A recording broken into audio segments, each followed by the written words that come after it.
Thank you for tuning in to Koppen with Comic. I'm Brian Koppen, and we're with comic Angela Palladino.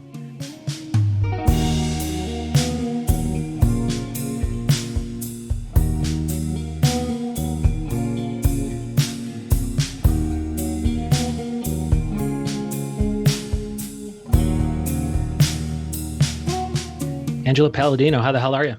I'm doing all right, Brian. How are you? I'm doing good. Thank you so much for coming on. And what we're going to talk about is serial killers. But before we get to that, let's get to the even more important, gruesome stuff, which is just, hilarity, doom scrolling Twitter. And your Twitter account is Ange Pal. Are you doom scrolling Twitter via that account?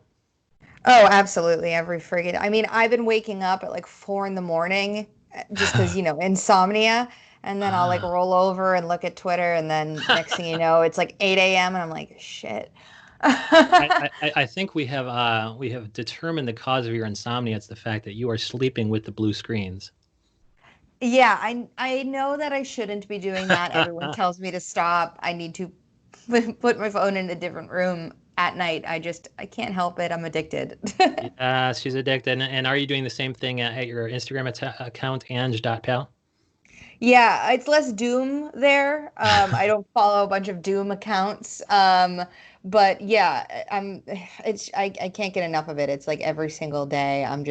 My screen time is astronomical. Obviously, we're all stuck inside.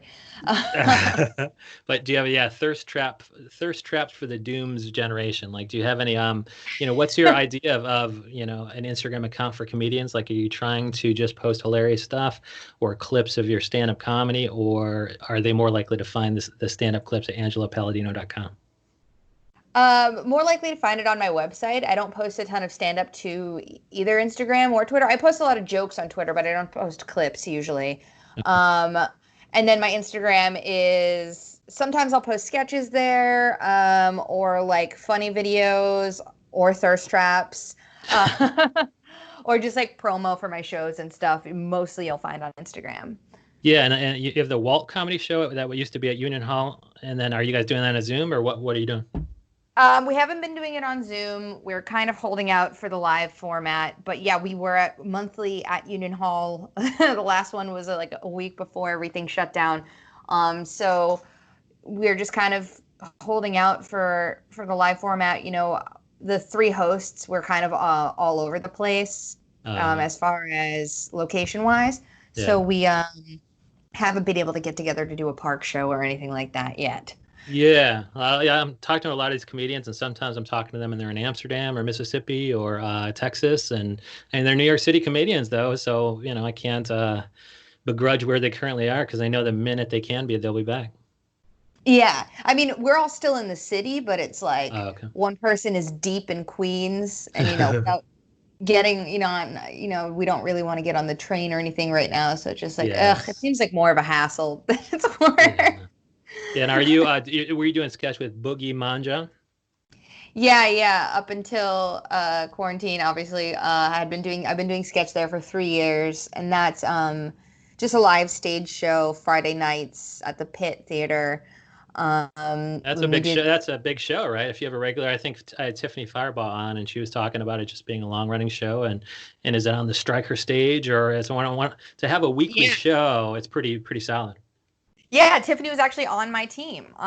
Yes, wow. Yeah, And she's hilarious, right? yeah, she's the best. I freaking love that girl. And yeah, it was a big show. We were pretty much selling out like every Friday, and then teams would rotate, and our sketch group was up once a month. We'd put up an original 30-minute show. And yeah, I've been doing it for 3 years, and it's just always a blast, and the crowds are really good, and it's always packed, and it's just a good way to spend a Friday night. So you're saying it might be like a good place for a serial killer to go wild, right? Yeah, if they started stalking Boogie, I mean, yeah, you could You really could. clean up there because people have their guard down, Yeah, yeah. Oh my gosh, yeah. Your laughter is just putting their guard down, and there's so many necks to slit, and that brings us to the Golden State Killer, and the fact that you got into the Patton Oswalt wife documentary. So kind of like I think I saw a Golden State Killer documentary, but this one, which is on HBO, you said, and it's through the lens Mhm. of Patton Oswalt's now deceased wife, who was hot on his tail. Yeah, Michelle McNamara is a crime writer. She's obviously since passed, unfortunately, but she was this incredible crime writer and wrote a book called I'll Be Gone in the Dark, which is about the Golden State Killer, and her book has now been turned into this HBO series, also called I'll Be Gone in the Dark. And it's really interesting the way that they blend. It's about obviously his crimes, and it profiles the case of the Golden State Killer, but it also sort of profiles Michelle and her quest to sort of find this guy. Yeah. And it's really, really well done. And yeah, it's just crazy that, I mean, that guy was at large for, I don't know, when it was in the late 1974 to like 1986 was his crime span. And then they found him in 2018. So Wow. from 86 to 2018, he was just dormant and nobody knew who he was. Yeah, and I think I like that type of documentary too, because Don't Fuck with Cats was kind of like that, where you were able to see some of these internet sleuths hot on the trail of that cat killer who turned out to be a person killer.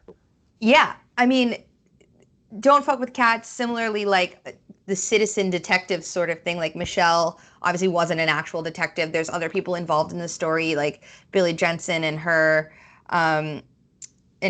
research assistant. This other guy, I think his name was Billy, or she called him the kid. I don't know, but they're not detectives, and ultimately they ended up working with detectives to literally searched familial DNA on a 23andMe type site, not actually 23andMe, but like they found him through basically 23andMe. Isn't that crazy? And you gotta thank whoever submitted some saliva or whatever to kind of make that comparison, you know. And I think a lot of times on those forensic files, you had a lot of the mitochondrial DNA, which is passed through the mother's side, and I guess that's probably what happened here, where they were able to find similarities between that which was submitted, because of course he wasn't submitting.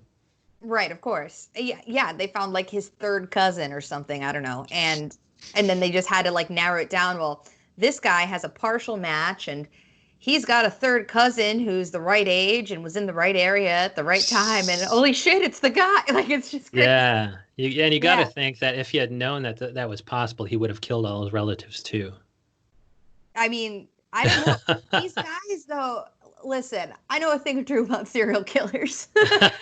Unfortunately, it's I have a very doom-centered mind, I guess, but these guys, they don't always, you know, they're really lovely to their families sometimes, you know, and then it's just like their hobby to like be horrible human beings.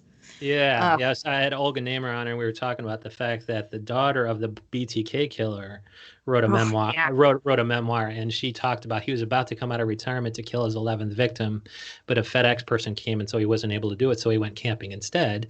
And there's a picture of her as a child on that camping trip with her loving father. It's so BTK is a real piece of shit, because he was like really like two different lives. Like one life he was just this like sadist serial killer, and the other life he was like a deacon at his church and like a real family man. Ugh. Yeah, we will soon find out whether or not like the Jerry Falwell Jr., you know, has some actual skeletons in his basement, in addition to, posing with his zipper down. And speaking of pieces of shit, let's talk about another serial killer, and like how we can say, you know, we can talk about the Golden State Killer one way, and then when I bring up BTK Killer, you're like, he's a real piece of shit. Like, you know, and then bringing up Ted Bundy, because pre-pod you had noted how the Ted Bundy tapes were just so fucking, you know, just him blathering on and things like that. And how can we hate a serial killer even more when he annoys us, you know, for hours on end? That's the thing. I mean, listen, all of these guys are real pieces of shit. But the difference between like Golden State Killer and then BTK and like Ted Bundy is like BTK wanted to be famous for like, he was like writing letters to the police and writing letters to the newspapers. And Ted Bundy, again, fucking loved, it's narcissism. He just fucking loved the attention. And the problem I have with that documentary, you've seen that doc, right? With Ted Bundy? Yeah, the Ted Bundy. I absolutely, I'll watch it over and over again. I love it. Yeah. I it's an interesting documentary. I don't love that it's like in his words because Yeah. I just feel like why are we listening to this guy? You Yeah. know, it's an interesting like way to get a profile inside the mind, but I'm also just like they sort of, especially with Ted Bundy because he was like the hot serial killer, like people were like obsessed with how sexy he is. I'm like, it just they turned him into kind of a rock star, and I don't think he deserves that sort of like. It's almost like he's cool, you know, quote unquote, and I don't think he's cool. Well, because you brought it up, if somebody like Ted Bundy ended up on Angela Palladino's Tinder or whatever, would she kind of approve, or I don't know if swipe, whatever the good swiping is, how would she swipe on Ted Bundy if she didn't know he was a serial killer?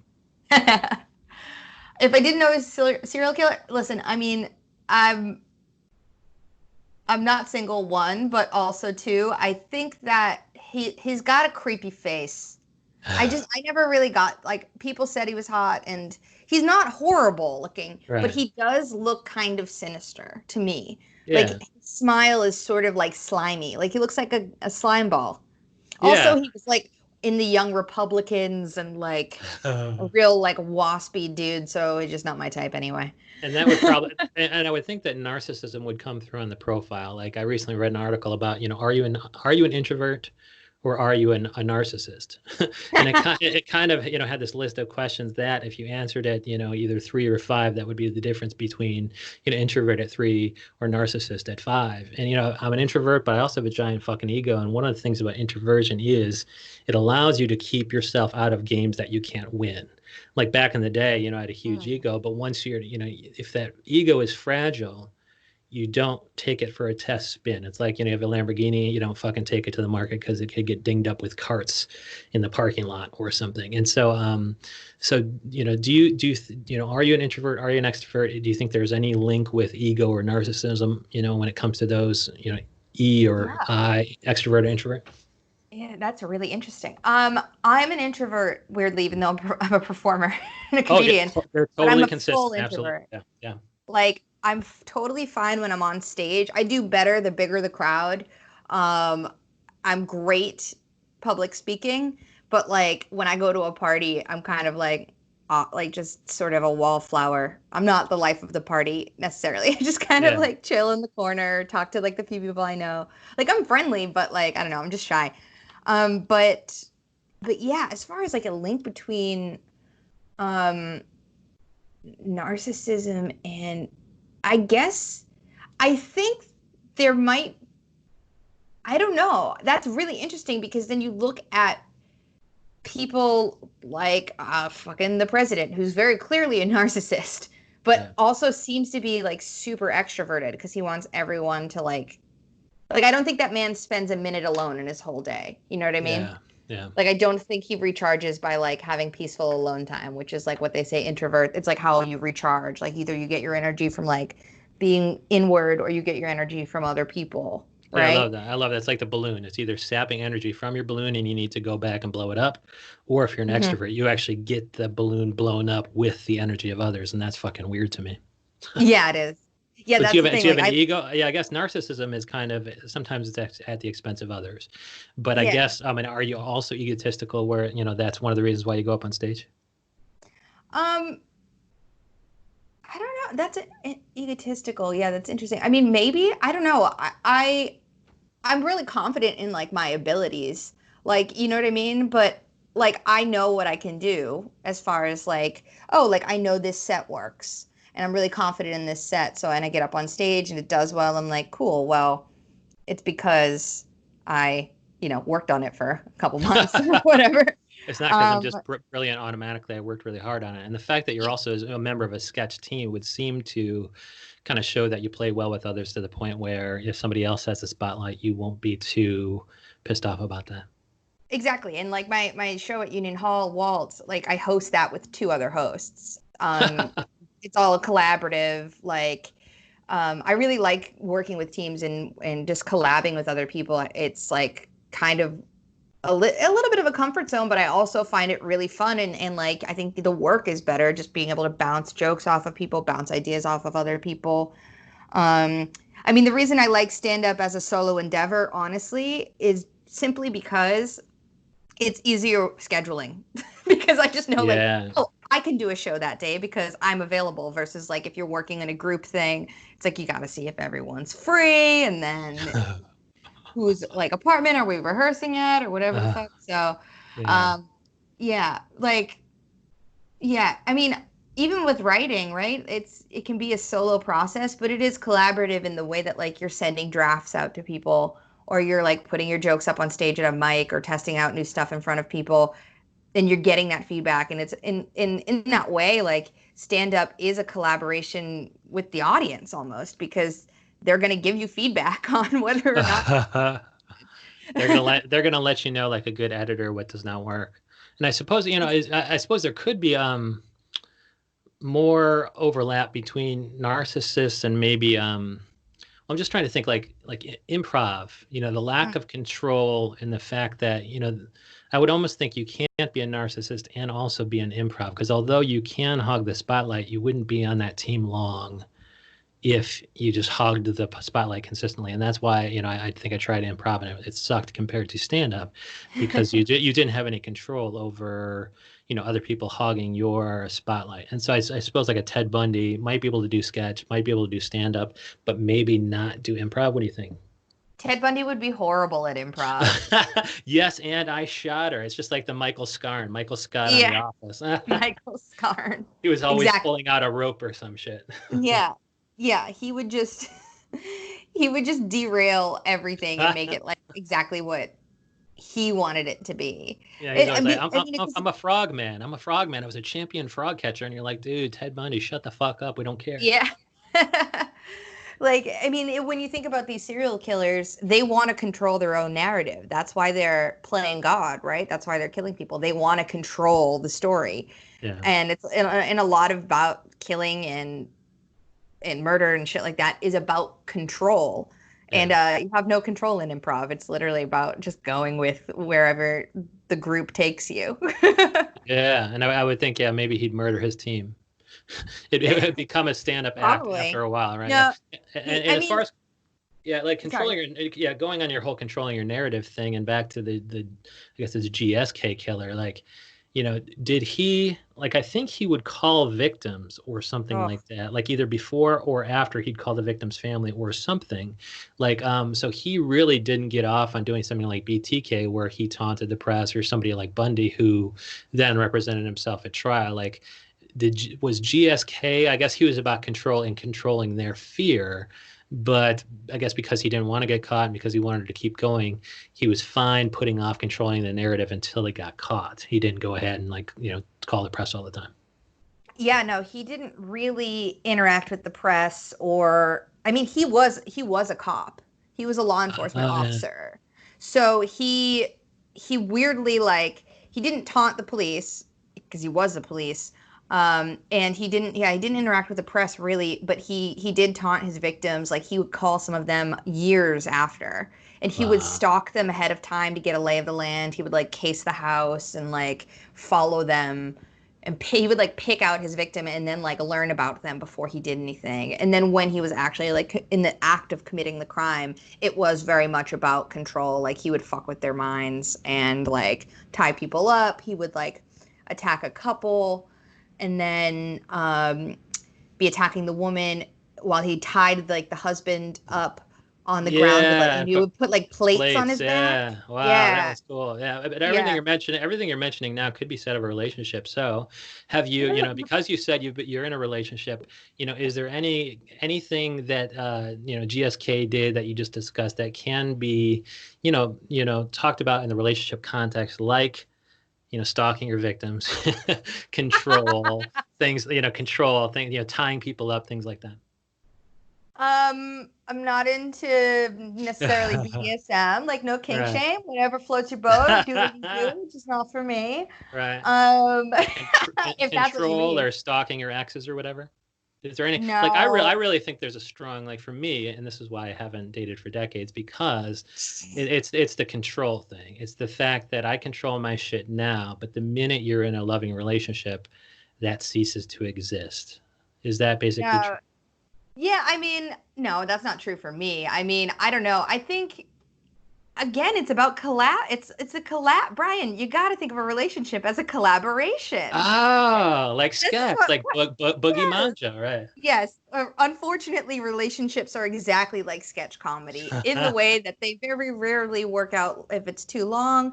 I'm kidding.